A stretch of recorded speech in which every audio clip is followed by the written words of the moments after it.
ढेरों सारे स्टूडेंट्स के मन में यही डाउट होता है कि त्रिकोणमिति है बहुत भारी, इसमें बहुत सारा फॉर्मूला पढ़ना होता है। लेकिन नहीं, हम तो कहेंगे कि ज़्यादा फॉर्मूला नहीं, बस 5, 10 या 15 फॉर्मूला के आसपास आपको पढ़ना पड़ेगा। बाकी सब फॉर्मूला का रिलेशन कैसे है कैसे नहीं है आपको हम सब कुछ समझा देंगे। अभी तक जो क्वेश्चन हम लोग बना रहे हैं एक्सरसाइज 8.1 का क्वेश्चन नंबर 4 तक जो बना है, मात्र 3 फॉर्मूला याद करना था। साइन थीटा, कॉस थीटा और टेन थीटा का। साइन का अनुपात क्या होता है? लंब बटे कर्ण। कॉस का आधार बटे कर्ण। टेन का लंब बटे आधार।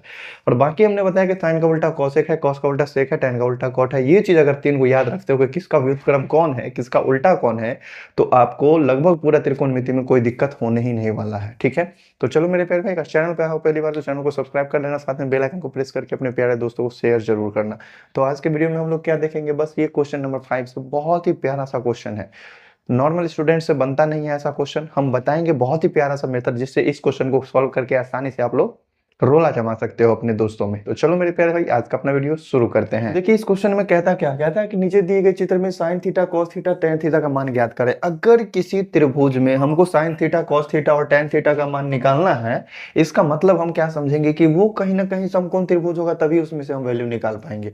यहाँ एक बात बताओ, ये जो त्रिभुज एबीसी है, क्या ये समकोण त्रिभुज है? नहीं है, समकोण त्रिभुज नहीं है। समकोण त्रिभुज इसके आधा के इधर बन रहा है और आधा के उधर बन रहा है ना। तो जो समकोण त्रिभुज में थीटा है अपने पास, बस उसी त्रिभुज से हमको काम है। उसी त्रिभुज का लंब कर्ण आधार हमको मालूम होना चाहिए, तो हम सब बाकी के त्रिकोणमितीय अनुपात निकाल सकते हैं। तो यहाँ पर एक बात बताओ कि इस त्रिभुज में बड़का जो त्रिभुज है एबीसी, इसमें हमको बीसी भुजा मालूम है 10, एबी मालूम है 13, एसी मालूम है 13। तो क्या हम ये भुजा निकाल सकते हैं? क्या ये ऊंचाई ऊंचाई निकल सकता है? हाँ, एकदम सही बात सोच रहे हो एकदम। क्षेत्रफल अगर हमको मालूम चल जाए तो त्रिभुज का क्षेत्रफल होता है 1/2 गुने आधार गुने ऊंचाई। और ये आधार हमारे पास 10 मालूम है, अगर हमको ऊंचाई निकालना है तो हम निकाल सकते हैं ना। तो इस त्रिभुज में हमको तीनों भुजा मालूम है। तो त्रिभुज एबीसी में अगर हम सॉल्व करना चाहेंगे कुछ ऐसा, तो त्रिभुज एबीसी में कुछ ऐसा हम लिख सकते हैं क्या? 9th क्लास में आप लोगों ने पढ़ा है हीरोन का फॉर्मूला। जिस त्रिभुज में अगर हमको तीनों भुजा मालूम है, उसका क्षेत्रफल निकालना है, तो हीरोन फॉर्मूला के हेल्प से हम निकालते हैं। तो तीनों भुजा को एबीसी मान लिया जाए, तो ए बराबर हम 10 मान लेते हैं, बी बराबर 13 मान लेते हैं और सी बराबर 13 मान लेते हैं। ठीक है, इकाई ये यूनिट है। कौन सा यूनिट है वो हमको नहीं पता है, क्वेश्चन में नहीं दिया हुआ है। ठीक है, तो सबसे पहले हमको निकालना क्या होता है इसमें? अर्ध परिमाप, मतलब परिमाप का आधा। अर्ध परिमाप, यही ना, अर्ध परिमाप मतलब एस। अर्ध परिमाप का मतलब एस निकालना होता है। और ये फॉर्मूला होता है परिमाप निकालो त्रिभुज का, A B, A plus B plus C, और उसका कर दो आधा। अगर हम तीनों को जोड़ेंगे तो कितना हो जाएगा? 13 + 13 + 10, 13 13 26, तो 36/2 होगा ना। ये हो जाएगा 36/2 और कैंसिल होकर के कितना आ जाएगा? 18 यूनिट। मतलब एस का वैल्यू कितना आ गया? 18 यूनिट। अगर हमको एस निकल गया तो परिमाप निकल गया, तो हीरोन्स के फॉर्मूला से हीरोन का सूत्र लगा करके हम त्रिभुज का क्षेत्रफल निकाल सकते हैं। हीरोन का सूत्र का प्रयोग करेंगे और इससे हम क्या निकालेंगे? एरिया ऑफ त्रिभुज एबीसी, एरिया ऑफ त्रिभुज एबीसी। ठीक है, हीरोन्स के फॉर्मूला से हम त्रिभुज के क्षेत्रफल को निकालते हैं। और ये फॉर्मूला क्या होता है? ये होता है बहुत ही प्यारा सा फॉर्मूला है, √S × S - A × S - B × S - C।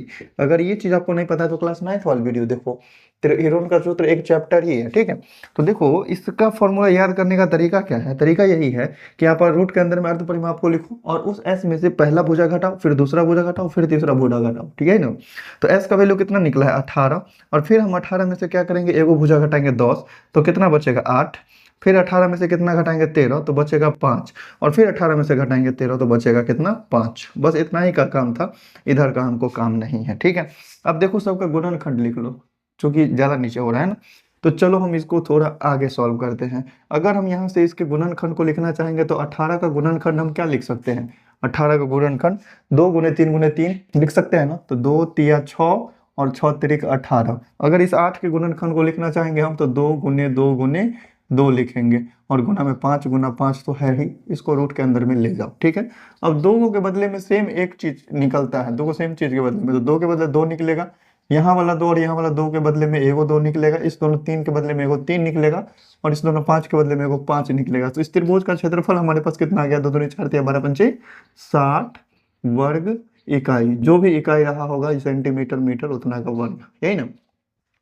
तो चलिए हम त्रिभुज का क्षेत्रफल तो निकाल लिए, लेकिन हमको निकालना क्या था, ऊंचाई निकालना था, जो कि इस त्रिभुज, इधर वाले त्रिभुज का ए बी डी का लंब होता है, थीटा के सामने वाला भुजा लंब, और लंब निकल जाएगा, कर्ण है ही हमारे पास, तो आधार भी निकल जाएगा।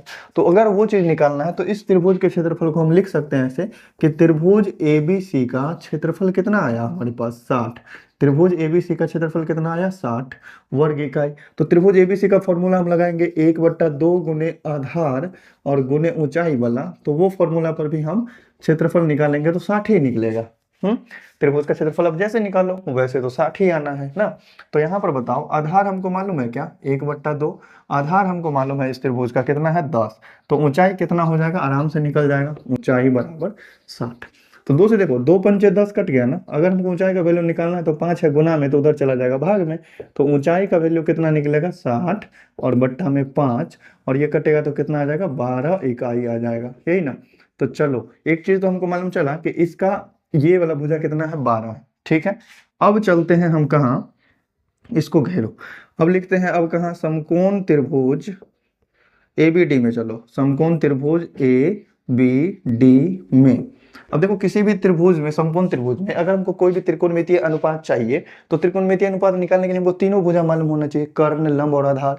तो अगर त्रिभुज एबीडी में ध्यान देंगे तो हमको ये लंब मालूम चल गया, कर्ण मालूम चल गया, आधार नहीं मालूम है, तो बस वही चलो फॉर्मूला लगाएंगे कि कर्ण का जो स्क्वायर होता है, मतलब ए बी कर्ण है, तो ए बी का जो स्क्वायर होगा वो बी डी के स्क्वायर के और ए डी के स्क्वायर के योगफल के बराबर होगा, तो बी डी स्क्वायर और प्लस ए डी स्क्वायर के बराबर होगा। ये कौन सा फॉर्मूला है, पाइथागोरस फॉर्मूला, कर्ण स्क्वायर बराबर लंब स्क्वायर प्लस आधार स्क्वायर, ठीक है। अब बताओ ए बी का वैल्यू कितना है 13, तो ये हो गया कितना 13 का स्क्वायर। बी डी का वैल्यू कितना है, बी डी का वैल्यू नहीं पता हमको, तो बी डी स्क्वायर रहने देते हैं, और प्लस ए डी का वैल्यू मालूम है ना 12, ये हो जाएगा 12 का स्क्वायर। अब चलो बी डी स्क्वायर को उधर ही रहने दो, तो अंक सबको इधर लाएंगे तो 13 का स्क्वायर इधर आएगा, और माइनस में कितना हो जाएगा 12 का स्क्वायर हो जाएगा, बराबर क्या होगा बी डी स्क्वायर। अब चलो इस बी डी स्क्वायर को सीधा करके लिखो, बी डी स्क्वायर का वैल्यू किसके बराबर होगा, 13 का स्क्वायर 169 और 12 का स्क्वायर 144, इस दोनों को अगर घटाएंगे तो 25 आएगा। तो बी डी का वैल्यू अगर निकालना है, इधर से स्क्वायर हटा तो उधर रूट लग जाएगा, और घटा करके कितना आएगा 25, जिसका मान आ गया 5। चलो हमको ये चीज भी पता चल गया कि यहाँ से यहाँ तक जो है ना ये 5 है। चलो अब जो है इस त्रिभुज का, जिस त्रिभुज में हमको थीटा है उसी त्रिभुज में वैल्यू निकालना है, ये घटा करके कितना आया 144, ठीक है। ये 5 आ गया, ये 12 आ गया, ये 13 आ गया। अब निकालिए किस में, त्रिभुज ए बी डी में। अगर हमको निकालना है कौन कौन सा अनुपात, साइन थीटा, पहला है साइन थीटा, दूसरा क्या है कॉस थीटा, और तीसरा क्या है टेन थीटा। थीटा के रिस्पेक्ट में अगर हम चलते हैं तो थीटा के सामने वाला भुजा क्या हो जाएगा लंब, इसको हम लिख देते हैं क्या चीज, लंब बट्टा कर्ण, यही ना होगा। और कॉस थीटा क्या होगा फॉर्मूला, आधार और बट्टा में कर्ण, ठीक है। क्वेश्चन थोड़ा बड़ा था ये। और टेन थीटा क्या हो जाएगा, लंब और बट्टा में आधार, ठीक है। चलिए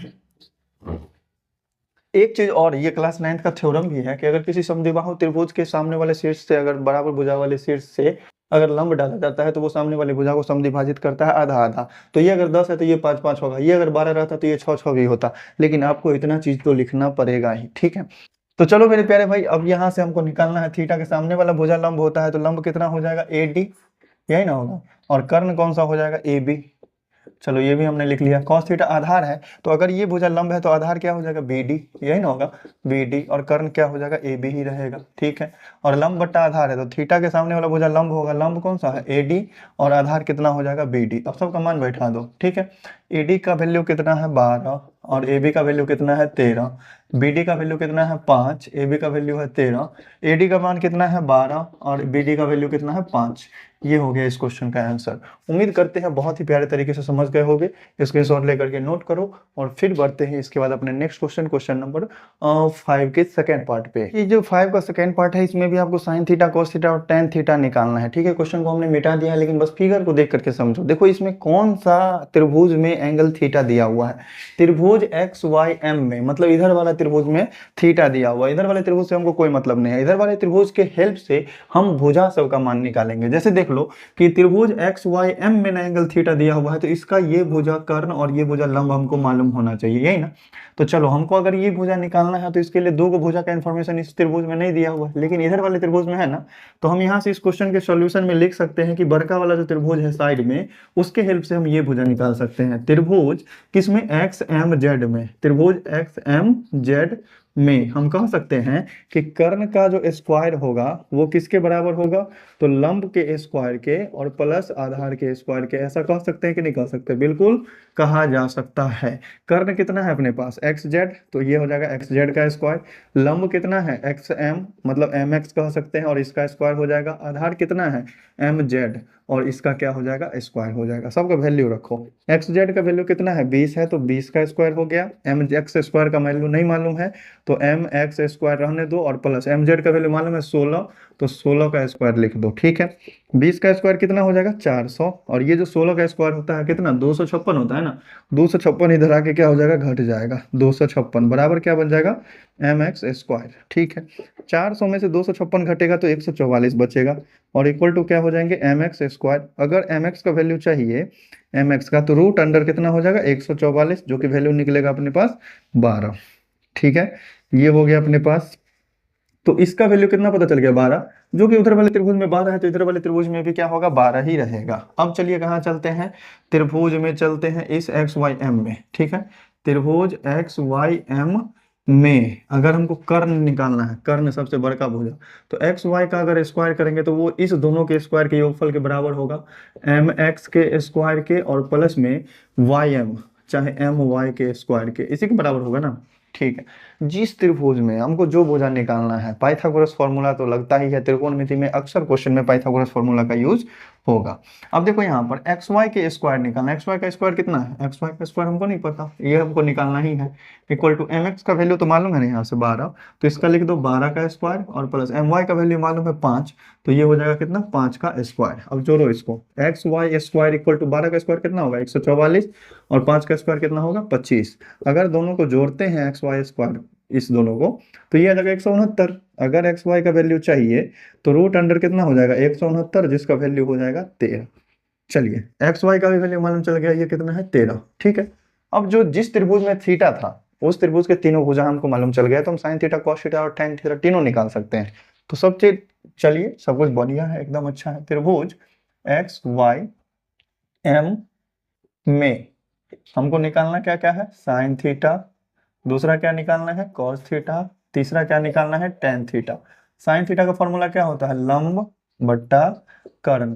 कॉस थीटा का फॉर्मूला क्या होता है, आधार बट्टा कर्ण, आधार बट्टा कर्ण, ठीक है। और tan थीटा का फॉर्मूला क्या होता है, लंब और बट्टा में आधार, ठीक है। अब देख लो थीटा के हिसाब से लंब कौन सा है, थीटा के हिसाब से इसके सामने वाला भुजा लंब हो जाएगा। लंब कितना है, एम वाई, यही है ना, एम वाई, और कर्ण कितना है, एक्स वाई, कर्ण है एक्स वाई। आधार कौन सा हो जाएगा, अगर लंब ये है तो आधार हो जाएगा एम एक्स, और कर्ण कौन सा हो जाएगा, वही एक्स वाई। लंब कौन सा है, एम वाई, और कर्ण अधिक आधार, लंब बटा आधार, आधार क्या हो जाएगा, एक्स एम, चाहे एम एक्स। तब वैल्यू रख लो, एम वाई का वैल्यू कितना है, 5, और एम एक्स वाई का वैल्यू कितना है, 13। ठीक इसी तरह से एम एक्स का वैल्यू कितना है, 12, और बट्टा में कितना हो जाएगा, 13। ठीक इसी प्रकार से ये भी हो जाएगा 5/12। उम्मीद करते हैं बहुत ही प्यारे तरीके से समझ गए होंगे। केवल यही दो क्वेश्चन थे जो थोड़ा ज्यादा लंबा में गया।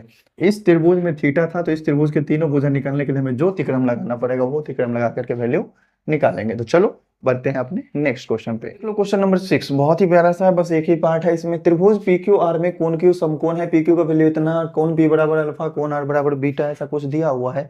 सीधा सा बात है कि हमको एक समकोण त्रिभुज बनाना है पी क्यू आर। तो चलो एक हम समकोण त्रिभुज बना लेते हैं। इस तरीके से सब क्वेश्चन में आपको होगा बनाना, ठीक है।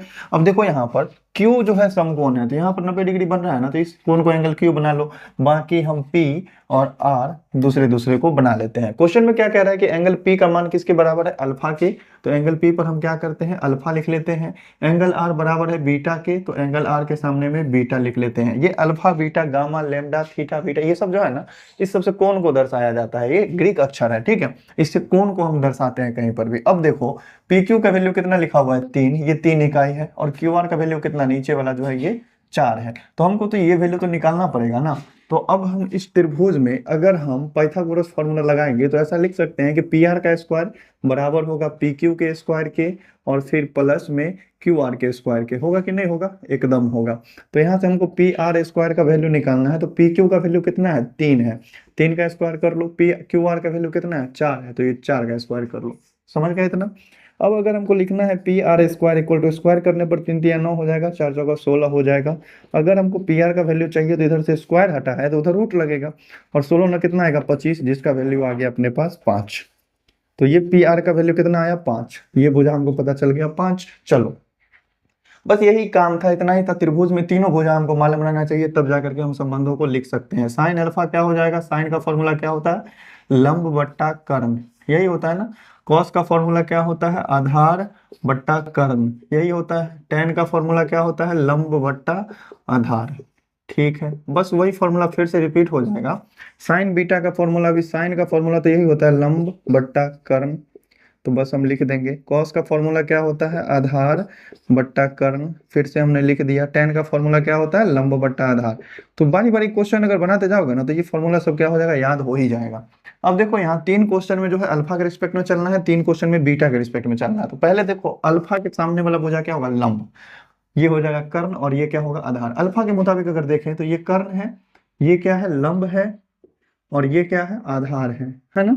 ठीक है, सबका वैल्यू रख दो। अब लंब कितना है? 4, और कर्ण कितना है अपने पास? 5। निकल गया। अल्फा के हिसाब से आधार कितना है? 3, और कर्ण कितना है? 5। अल्फा के हिसाब से लंब कितना है? 4, और आधार कितना है? 3। ये हो गया अल्फा के हिसाब से। चलो, अगर हम चलते हैं अब इसके बाद नेक्स्ट क्वेश्चन में बीटा के हिसाब से, बीटा के सापेक्ष अगर चलते हैं तो बीटा के सामने वाला भुजा लंब हो जाएगा। ये भुजा क्या कहलाएगा? लंब। और ये हो जाएंगे क्या चीज? आधार। अब वैल्यू पुट करो बीटा वाले में।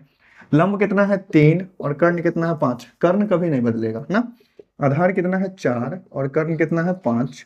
यहाँ देख लो, लंब कितना है इसके हिसाब से? 3, और कर्ण आधार कितना है? 4। ये हो जाएगा इस क्वेश्चन का आंसर। बहुत ही प्यारे तरीके से बनेगा। बस थोड़ा सा खाली बुद्धि लगाओ, दिमाग लगाओ, और सीखो, समझो, फिर बनाओ क्वेश्चन को। चलो बढ़ते हैं अपने नेक्स्ट क्वेश्चन पे। 7 का फर्स्ट पार्ट। अब ये अलग टाइप का क्वेश्चन है। क्वेश्चन में एगो त्रिकोणमितीय फंक्शन का आपको वैल्यू दे देगा, त्रिकोणमितीय अनुपात का मान दे देगा, और उससे आपको दूसरे त्रिकोणमितीय अनुपात का मान पूछा जाएगा। अब ऐसा ढेरों क्वेश्चन है, बहुत सारा। एक टाइप हम आपको समझा देते हैं, और फिर बाकी सब क्वेश्चन को फटाफट से बनाते चलेंगे। देखो इस क्वेश्चन को बनाने का तरीका क्या है। जैसे आपको देखो क्वेश्चन में दिया हुआ है साइन थीटा का वैल्यू कितना है? 4/5 के बराबर। ये अनुपात हमारे पास दिया हुआ है ना। अब ये किस किस का अनुपात है सो बताओ। ये साइन थीटा, साइन का फॉर्मूला क्या होता है? लंब बट्टा कर्ण होता है ना। तो इसके सामने लिख लो लंब बट्टा कर्ण। अब इसका मतलब ये हो गया कि यदि लंब का मान 4 है तो कर्ण का मान कितना होगा? 5 होगा। तो यहां से हमको मालूम चल गया कि लंब का मान इस त्रिभुज के लिए क्या होगा? 4, और कर्ण का मान कितना होगा इस त्रिभुज के लिए? 5। ठीक है, लंब और कर्ण हमको मालूम है, तो हमको तीसरा भुजा एगो निकालना पड़ेगा, आधार। ठीक है, तो हम एक भुजा निकाल लेते हैं, आधार। आधार का फॉर्मूला क्या हो जाएगा? ये हो जाएगा रूट अंडर कर्ण का स्क्वायर, और माइनस में क्या हो जाएंगे? लंब का स्क्वायर। ये चीज तो आप समझ रहे हो। बस पाइथागोरस फॉर्मूला को ही इधर उधर जोड़ घटाव करके आप ये फॉर्मूला बना सकते हो। अब देखो यहाँ पर क्या बन जाएगा? रूट अंडर कर्ण कितना है? 5 है, तो 5 का स्क्वायर हो जाएगा, माइनस लंब कितना है? 4, तो ये हो जाएंगे अंदर में 4 का स्क्वायर। रूट अंडर 25 हो जाएगा 5 का, और 4 का स्क्वायर कितना हो जाएगा? 16। मतलब रूट अंडर घटा करके कितना हो गया? 9। वैल्यू कितना आएगा? 3। मतलब हमको आधार का भी वैल्यू क्या पता चल गया? 3। तो हम यहाँ से कॉस थीटा और टेन थीटा दोनों का मान निकाल सकते हैं। क्यों? कॉस थीटा और टेन थीटा। ध्यान देना कि क्वेश्चन जो दिया हुआ था वो भी थीटा के पद में ही था। यहाँ भी थीटा है, यहाँ भी थीटा है, तो बिना फिगर बनाए हुए भी क्वेश्चन बन जाएगा। लेकिन अगर अलग अलग होता तो फिगर हमको बनाना पड़ता। कॉस थीटा का फॉर्मूला क्या है? आधार बट्टा कर्ण। तो आप आधार और बट्टा में कर्ण लिखिए, और जो भी आधार का वैल्यू निकला वो आधार का वैल्यू बैठा दो 3, और कर्ण कितना है अपने पास? कर्ण है 5, तो 5 रख दो। टेन थीटा का फॉर्मूला क्या होगा? लंब बट्टा में क्या हो जाएंगे? आधार, और लंब का वैल्यू कितना है बताओ? लंब का वैल्यू है 4, और आधार का वैल्यू कितना है? 3 निकला है। ये हो गया अपना प्यारा सा आंसर 7 के फर्स्ट का। चलो अब देखते हैं 7 के सेकंड नंबर क्वेश्चन में क्या दिया हुआ है। साइन ए का वैल्यू 3/4 दिया हुआ है। 7 का सेकंड में दिया हुआ है साइन ए इक्वल टू 3/4, और वैल्यू हमसे पूछ रहा है किस चीज का? कॉस ए और टेन ए। मतलब कॉस ए इक्वल टू वाट? और tan a इक्वल टू वाट। ठीक है, क्वेश्चन आपको हो सकता है स्क्रीन पर भी दिखाई दे रहा होगा। ठीक है, अब देखो यहाँ से sin a का वैल्यू अगर ये दिया हुआ है हमारे पास, तो क्वेश्चन जो भी चीज गिवन है उसके हिसाब से आप देखोगे किस किस का अनुपात है। sin a बराबर 3/4 है, और sin का फॉर्मूला क्या होता है, लंब बट्टा में कर्ण, यही ना होता है। ठीक है, लंब और कर्ण का अनुपात हमको मालूम है, लंब 3 कर्ण 4, तो हमको क्या निकालना पड़ेगा, आधार। इस क्वेश्चन में भी आधार का ही कमी था, इस क्वेश्चन में भी आधार का ही कमी था, तो आधार हमने निकाला। फॉर्मूला क्या होगा, रूट अंडर कर्ण स्क्वायर माइनस लंब स्क्वायर। अगर आपको लंब स्क्वायर, लंब का वैल्यू निकालना रहता ना, तो कर्ण स्क्वायर माइनस आधार स्क्वायर हो जाता। चलो ये हो गया रूट अंडर, कर्ण का वैल्यू कितना है 4, तो ये हो गया 4 का स्क्वायर, लंब का वैल्यू कितना है 3, तो ये हो गया 3 का स्क्वायर। रूट अंडर 16 माइनस 3 का स्क्वायर 9, घटा करके कितना आएगा, रूट अंडर 7। इसका वर्गमूल नहीं निकलेगा तो बस रूट में ही रहने दो। आपको निकालना है कॉस ए का मान, तो कॉस ए इक्वल टू क्या हो जाएगा, कॉस ए का फॉर्मूला होता है आधार बट्टा कर्ण, आधार बट्टा कर्ण। आधार का मान कितना है बताओ, आधार निकाले है ना, रूट 7 और कर्ण कितना है अपने पास 4। ठीक है, उसके बाद tan a का वैल्यू निकालना है, तो tan a निकालो। tan a का फॉर्मूला क्या होता है, लंब और बट्टा में आधार, ये ना होता है। ठीक है, बहुत अच्छा। लंब का वैल्यू कितना है क्वेश्चन में 3 है, और आधार का वैल्यू कितना है, आधार तो हमने निकाला है रूट अंडर 7। तो बुक में देख लेते हैं, अगर नीचे में रूट 7 है तो अच्छी बात है, नहीं तो हर का परिमीकरण कर देंगे। ठीक है, 7 का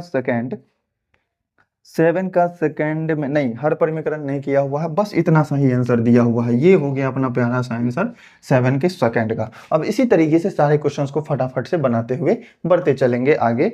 स्क्रीनशॉट लेकर के नोट करो, अगर चैनल को सब्सक्राइब नहीं किए हो तो चैनल को सब्सक्राइब करो। चलो बढ़ते हैं अपने नेक्स्ट क्वेश्चन पे। सेम क्वेश्चन, टाइम नहीं लगाएंगे ज्यादा। देखो साइन थीटा का वैल्यू दिया हुआ है, साइन थीटा बराबर कितना है 3/5, और ये फॉर्मूला होता है लंब बट्टा कर्ण।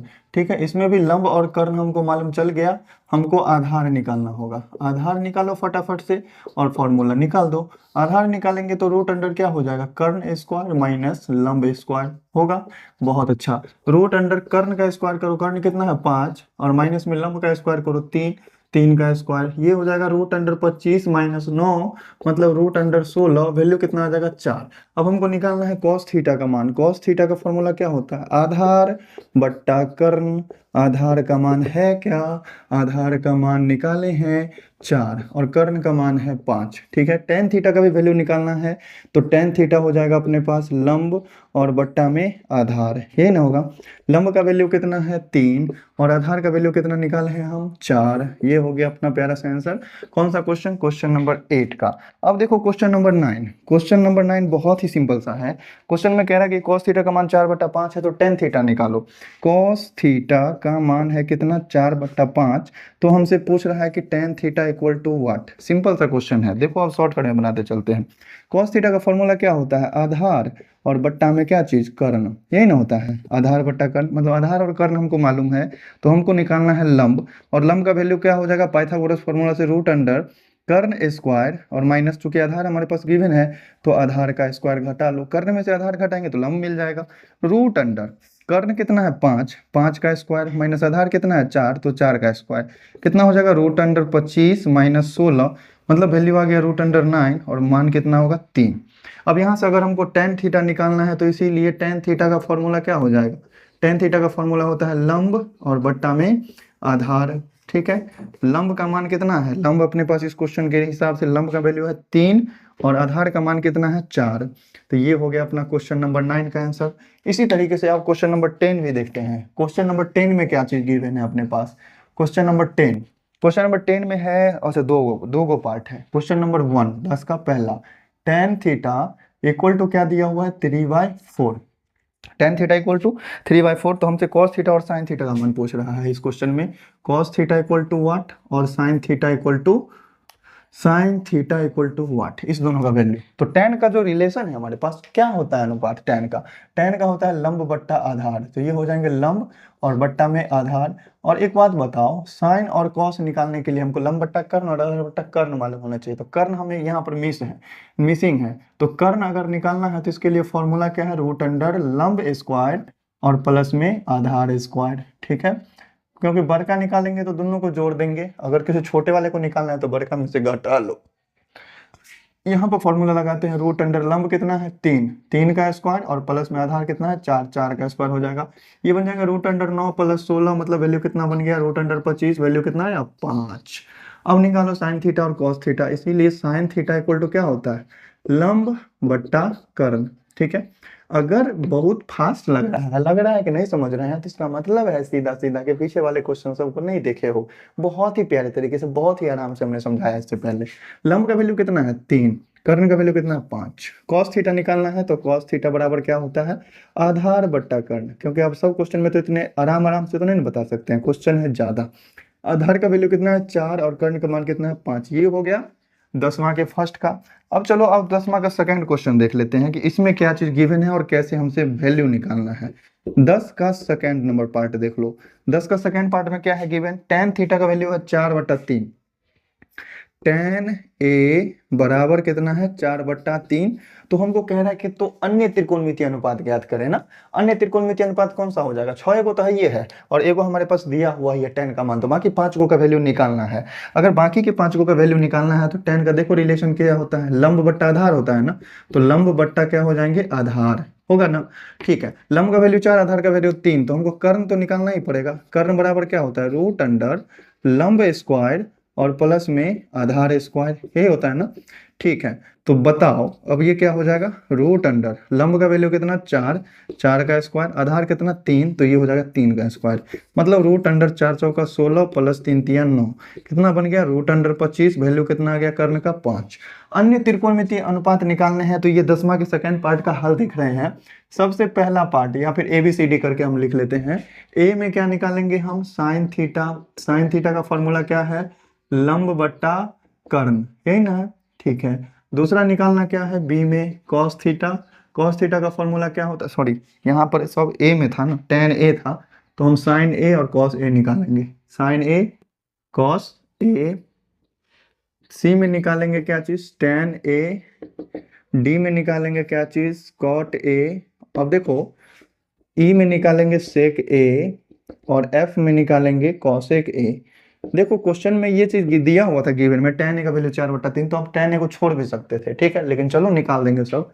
ये हो जाएंगे क्या चीज आधार बट्टा में कर्ण, tan ए का वैल्यू क्या हो जाएगा लंब बट्टा में आधार, और cot ए का वैल्यू tan का पलट दो आधार बट्टा लंब। ये cot sec cosec ये सब का याद करने का जरूरी नहीं है। sec किसका उल्टा cos का, तो कर्ण बट्टा कर दो आधार, और cosec किसका उल्टा साइन का, तो साइन को पलट दो, तो ये हो जाएंगे कर्ण बट्टा लंब। मतलब याद करना आपको तीनों को फॉर्मूला है अभी तक में। लंब का वैल्यू बताओ यहाँ से कितना है, लंब है 4 और कर्ण है 5, तो ये हो जाएगा 4/5। आधार है 3, कर्ण है 5, तो ये हो जाएगा 3/5। लंब है 4, आधार है 3, तो ये हो गए 4/3। अब सीधा सा बात, tan को पलटेंगे तो cot का वैल्यू निकल जाएगा, तो 4/3 को पलटो तो 3/4। cos का उल्टा sec है, मतलब cos को पलट दो तो sec का वैल्यू कितना हो जाएगा 5/3। साइन का उल्टा है cosec, साइन को पलट दो तो cosec का वैल्यू निकल जाएगा, कितना हो जाएगा 5/4। उम्मीद करते हैं मेरे प्यारे भाई क्वेश्चन नंबर 10 तक बहुत ही प्यारे तरीके से सारे क्वेश्चंस को समझ गए होंगे। अब इससे आगे अगर आप बनाना चाहते हो तो क्वेश्चन नंबर 23 तक इसी तरीके से बनेगा और इसी तरीके से हम सारे क्वेश्चन को भी सॉल्व करेंगे। तो बना करके देखो, अगर बनता है तो अच्छी बात, अगर नहीं बन रहा है तो फिर आगे के वीडियो में इस सभी क्वेश्चंस के सॉल्यूशन को एक साथ देखेंगे। तो मेरे प्यारे भाई अगर इस चैनल पर आए हो और वीडियो सब एकदम अच्छे लग रहे हैं, एकदम अच्छे तरीके से समझ में आ रहे हैं, प्यारे तरीके से फायदा हो रहा है, तो चैनल को सब्सक्राइब करके अपने 4-5 को प्यारे दोस्तों को शेयर जरूर करना। तो चलो मिलते हैं फिर नेक्स्ट वीडियो में।